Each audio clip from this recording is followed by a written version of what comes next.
Selamat pagi, Cik. Selamat pagi, bos. Nampaknya Ini hari sangat cantik, ramai orang.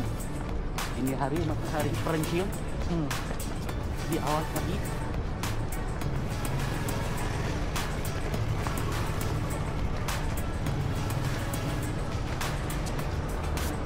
Itu bagus.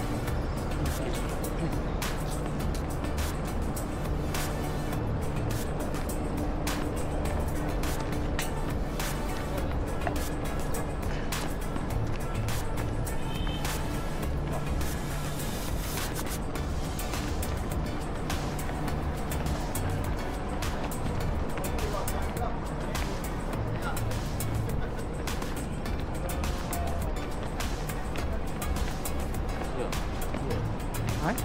Ya.